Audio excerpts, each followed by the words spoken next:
Well, good morning, almost afternoon. It's 11:56 Pacific Coast time if you're watching from another time zone. But anyway, it's Monday. This is technically week two, I'm going to say, of the mass closures, I'm going to call. And yeah, survived a week. Just a lot of spending time at home, which is very unusual. I don't think I've done this in ever. I mean, other than, being a kid and sometimes, being just at home and not really doing much because your folks weren't taking you anywhere or whatever. So today I just decided to simulcast this on Instagram too. So if you are following on Instagram, it is on live now, and I'm just going to be shooting the breeze today. Not really much going on aside from the usual upkeep maintenance. Yesterday was a rat cage cleaning day, so all the rats are fine. I have gotten requests to live stream the rats. I'm still trying to figure out how I would be able to do that, but yeah, it's Monday, and I'm on a normal day I would be waking up at 6:30 to go to school at 8:15, and just get my stuff ready and make sure that everyone's fed, all six rodents and things like that. But instead, I stayed up till 3 like a college student, played a bunch of video games, and then went to sleep again. So it's different. I found it kind of funny. So so yeah, I fell asleep to the rain last night. I don't know if for the people in Los Angeles and the surrounding areas, did you feel the rain? Because I'll tell you, it was crazy. I ended up riding home in it. I was up doing some work a little far away up in another part of the county, and I came down and yeah, it rained the entire time. So I everything I had was drenched except for my Aerostitch jacket. My pants weren't very waterproof, and you ever have that feeling when if you're in the rain that your boots start to flood with water and it's gross and you're just like, oh my goodness, this does not feel pleasurable, and you're a sloppy mess and everything. And this is one of the reasons why I have one of those microfiber mop things that it's really cool. It's like a microfiber mop, so I have that next to the door, so every time I just make a mess on the floor, just kind of sweep it up a little bit and then you're good. So that really was the big thing. I did stop by 85 degrees to go pick up some pastries. So breakfast was a pastry today, along with my coffee. Yeah, my hockey mug coffee. It's probably one of the most fun pickups I've gotten from a Salvation Army. So one thing I'm grateful for is at least the ability to make coffee at home, which is nice because then I don't minimizes my reasons to be out. But I did have to swing by an 85 degrees to go get a couple things, and it was interesting. Business was slow. All of the seating was holed up against the wall, so like nobody could sit down. Bathrooms were closed to the normal public, so it was only available for staff members. And then going inside, all of the pastries you would normally, if you're familiar with 85 degrees, at least the Los Angeles people and the people that have one, you go in, you get a tray, you put the paper on, and then you get these tongs, right? And so you go to each one of these little doors and you pick out whatever you want with the tongs. Well, you could still do that. The only difference is that all of the pastries are pre-bagged for you. They usually bag them in front of you at the register, but now everything is pre-bagged, so you just kind of go in, grab what you want, and then go to the cashier, and you know, and the only sort of contact you would have is if you had to exchange actual cash. So yeah, it's a little bit weird to do that, but it seemed that the workers who were probably running skeleton crew on a Sunday, they were in pretty good spirits, and trying to do what they could. And it's at least they're open. The people that are doing takeout right now, they're trying to stay in business. I'm kind of reading on a few networks on how some places have to close down permanently, which is a sad thing, and I wish that weren't the case. But it's the sign of the times with this, and you realize quickly that there's just so many things that we don't think about until something so random hits. And there's no reason for us to blame ourselves for the kind of stuff that's going on in the world. I mean, there's 7 billion of us on the world in the world, and unfortunately, the actions of a few have affected many and really can't do anything else but to fight it and to flatten the curve and, do your job, stay at home, or at least anything that you're doing that's essential, that you vetted your situation, make sure that, you know, you're not putting yourself at risk for contracting anything. So it's a bummer, to see like all of this going. I mean, I'm seeing, friends, people that I've worked with in business, people that I work out with. It's a bummer. I'm currently, with my video experience, I'm trying to come up with solutions for online things for friends to try to keep their businesses alive. So I'm helping in that. I mean, it's more of a pro bono deal, but I have skills. I'm going to use them regardless if I get paid or not. Speaking of getting paid, it's important to file your unemployment if you haven't done it already. And that doesn't mean if you completely lose your job. It also applies to people whose hours have been severely reduced.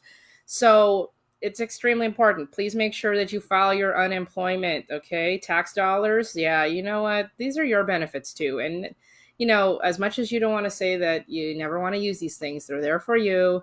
You need a little money, it's there. Try for the food stamps, try for anything. Currently, I applied to Whole Foods. I have a friend who actually works at Whole Foods in another state, and it's like if I'm going to work at any place, I don't mind Whole Foods. I mean, it is what it is. We'll see if I get called for it. I mean, it's kind of difficult when I think about the last time I worked in a grocery store was in 2009, um, when I was a cashier and a signage like systems monitor, and I was also in charge of the uh, I was also in charge of fixing the self checkout machines. So I mean, I actually know how to do that. It's one of those odd like, hey, what are your weird work talents? Well, like I worked in a I was a cashier, you know. Now don't ask, it's been a long time, so don't ask me for PLU codes for all the green stuff. I mean, I have a story about that, but maybe if I end up digressing, I might actually go into it. But yeah, it's right now, trying to make an honest living is difficult, especially when your job is now considered non-essential or non-essential in person. um, so speaking of not in-person things, if I mentioned that on Saturday or on Friday night I was preparing for a Saturday class in which I would have to teach online, but it was a class for beginning computer people who really didn't have a lot of experience with online video conferencing. Well, it turned out, and I was shocked that this even happened, because I ran the class as scheduled at 9 a.m. And along with me and the teacher's aide, the instructional assistant, mind you, in college level, who was there to assist any of the Spanish speaking students, which unfortunately none of them showed up. But I had two students show up for my online class, and one of them stayed the entire class. And also, because Zoom allows you to do this, I recorded the entire thing and put it on YouTube. So if anyone's interested, it's on my wall, but I can always put it back. But I managed to teach a 1 hour and 40, like 30-minute class. I know it's like a two and a half. I'm allotted 2 hours and 50 minutes, but you can only do so much without lab time because, well, my class, frankly, is a giant computer lab. So I did a lecture on online social media and things that you can use. And yeah, I was actually shocked. And I also made it a point to um, send a follow up email even to everyone else who didn't show up, which is the other 21 people in my roster who didn't show up. I know I had 23 in my roster, two showed up. Go figure. And it looks like it got the attention of a few people at the college, because my department chair emailed me back saying, your email was great. Would you be interested in covering 5 more units of online classes this summer? And I'm going, really? So it was really cool. I guess that was a blessing in disguise there, that sometimes you think that you're doing something and you think it's futile, and then enough people notice, and getting rewarded for that. So it looks like even though these next couple months are going to be pretty rough, I'm looking forward to the fact that at least I will have some online work that will help compensate for this mess. So I guess there's that. I think that if I had to say the biggest thing that I've learned from doing stuff like this is, you know, sometimes you just got to keep moving forward, even if you don't know what the end result's going to be. and just kind of go from there. But that's a nice silver lining to this really big cloud. And because of my efforts, it looks like I'm still going to be teaching next week in that one class. So I'm really glad for that. It's good to be able to do that. So I was really concerned that no one was going to show up. It turns out they will. So that really is a big plus for me. Um, well, in addition to that, before all of this self quarantining and stay at home, instructions have gone, I've been doing some very small, some subtle repairs to Eleanor, and some of them not so subtle. One of them being, and this was thanks to a lot of help, was a replacement to the rear brake rotor on her. I had realized, and it wasn't until after the brake rotor was replaced, that had been more than 100,000 miles since I replaced the rotors in both the front and the rear. So the rear rotor was replaced about 2 weeks ago.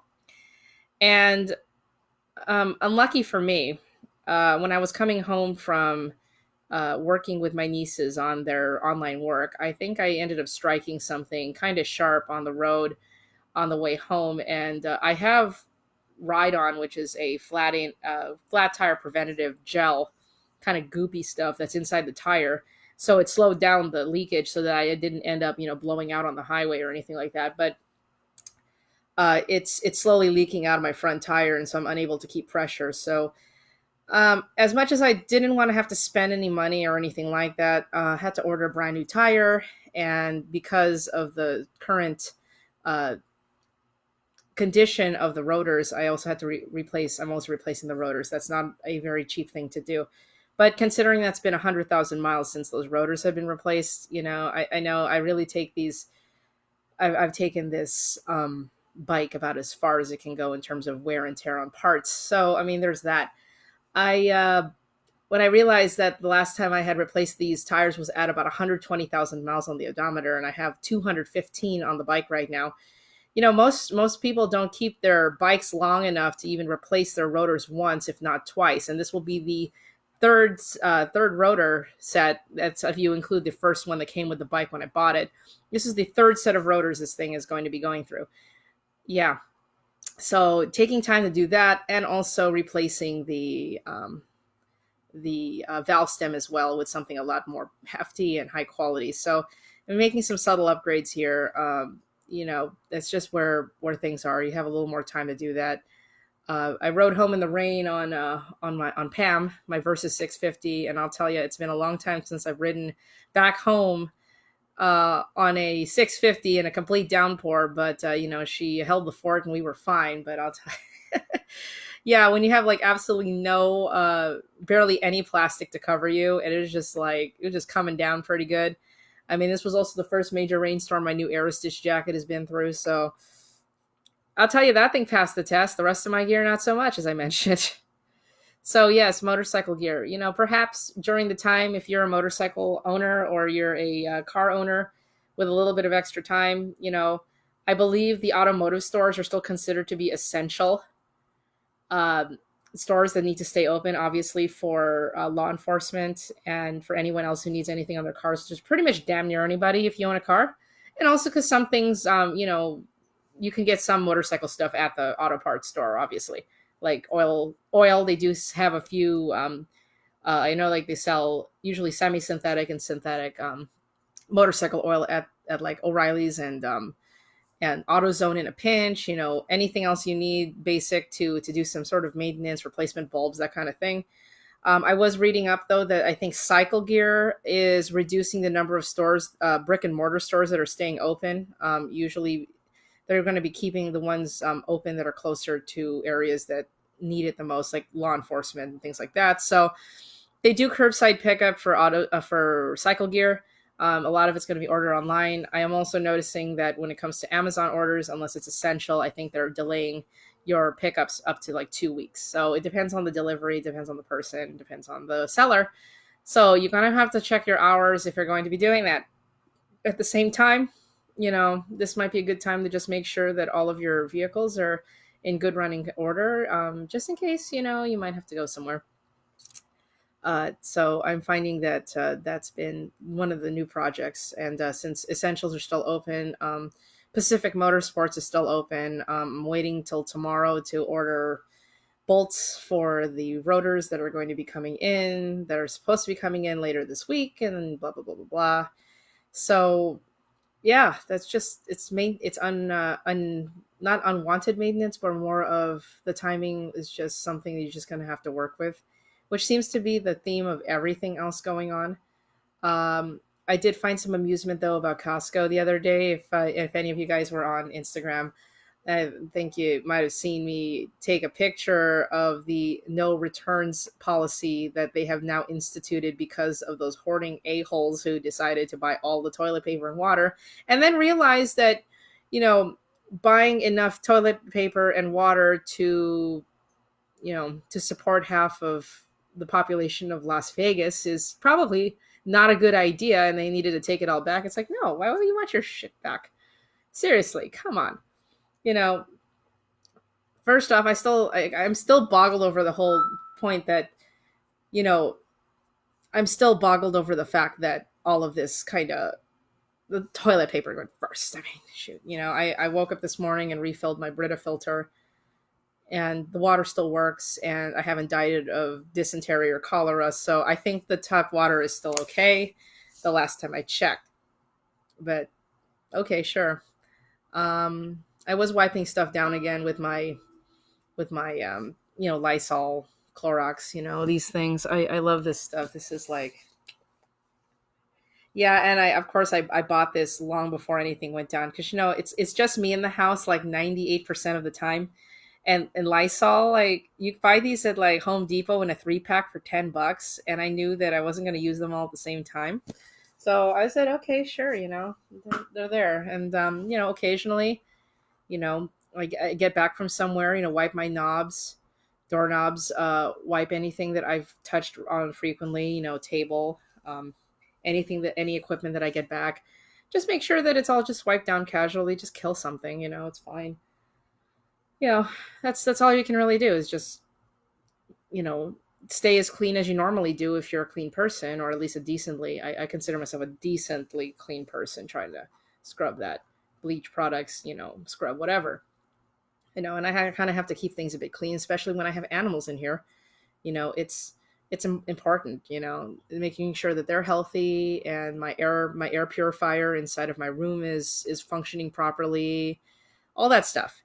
It That's just important. Also, if you don't have an air purifier, that's not a bad thing to invest in eventually. Uh, it's about like the one that I got on Amazon was probably about $100. Maybe they'll have a sale on it. And the filter cost me maybe about $25-$30 every 6 to 7 months to replace. Um, Air purifiers are nice. I like it because it keeps my room. I don't sneeze in the morning. I don't have allergies, and also because of the animals in my room, and also that I had a really shoddy. When they redid the bathroom, which is right next to my room, some of the water flooded and caused mold and ended up killing off like 3 of my rats due to respiratory illness. So since then, I've always had my air purifier in my room just to make sure that doesn't happen. Yeah, easy something to consider. It's just a casual way of, keeping stuff clean, and of course, Lysol wiping your electronics on a regular, every now and then. Kind of like when you're at the gym, if you, I miss the gym, but I know I swear to God, I'm probably going to be like, 8-9 pounds heavier by the time we're done with this thing, and it sucks. But I'm gonna, I guess I'm gonna try to resurrect my bicycle or something like that. I don't know. I'll come up with some idea. Hockey probably is gonna come out. I have my roller hockey pucks, maybe some roller blades. Do something fun. Um, so yeah, wipe stuff down on occasion. I mean, even things like if you're a person who cooks, regularly, and you sanitize your counter, sanitize like you normally do, and just, you know, do what you got to do. It's all relative. When you think about like what do you do to normally stay clean? What do you do to make sure that you're not dying of food poisoning from your own cooking? Like how do you do it? This continue. So that's pretty much where I am right now. Um, I will be doing some video projects in about an hour or two, and just trying to stay busy, or at least keep my skills sharp. Looking forward to getting more uh, updates on how we're doing. My niece's school was just announced that they are going to be delaying start of school again, at least until May 1st. So that means the entire month of April is shot, and it's going to be remote learning all the way through. So that'll be interesting. I'll be on call for that kind of support eventually. Uh, and of course, some certain jobs are slowly being uh, turned into either remote or just you're being put on leave because of you know the whole definition of essential worker is starting to dwindle severely now. So there's that. Anyway, I hope you all are well, and you know more episodes. My almost daily episodes. I let the weekend go because it's just one of those days. Like I don't feel like doing anything. I'm really tempted though on getting Xbox Live. I know it's like $1 for the first month and like $15 a month after that. Not really sure if I should go back on Xbox Live. That's probably going to be another time suck for me. And then learning how to play a first person shooter with a controller, which is something I've tried avoiding for the last decade and a half. So maybe I should. I don't know. Aside from that, I acquired NHL 20 finally. Maybe if one of you out there plays NHL 20 on Xbox One, maybe I can find an excuse to get on Xbox Live and play with you. Anyway, so that's where I am. I'll probably end up digressing if I go any further, but that's what I have for today. And like I said, stay safe as usual.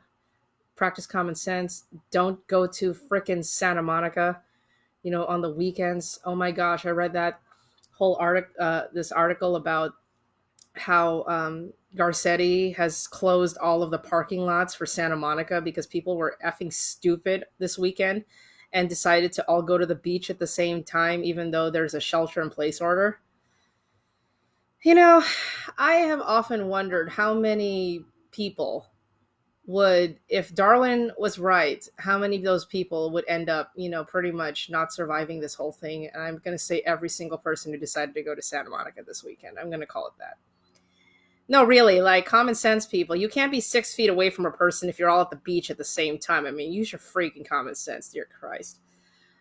But that's what they did. And of course, the city of Los Angeles, as much as you don't want them to be governing you, are reminding you why, we as people cannot have nice things. So please don't go to the beach like that. I mean, best kind of social distancing I saw was I was actually on the 210, actually the 605 North yesterday on the way to whatever I was doing. And there's this recreational area that overlooks the 605 as you're approaching the 210. And I think there were people like jogging and bicycling, but you could tell that they were more than 500 to 600 feet away from each other. Okay, that's okay for social distancing. But when you've got everyone at the beach thinking it's effing spring break, I'm really hoping no one else contracts anything this week. I mean, we're trying to flatten this curve. Good grief. Anyway, I'm gonna log off now. Got a couple things to do before I get to some video work here, but be good. You know, any questions, comments, anything you'd like me to discuss in the next episode, you can go ahead. Obviously, I'll be doing these maybe once every day or every couple days, just because. Well, what else do I have going on? Anyway, I'll check y'all later.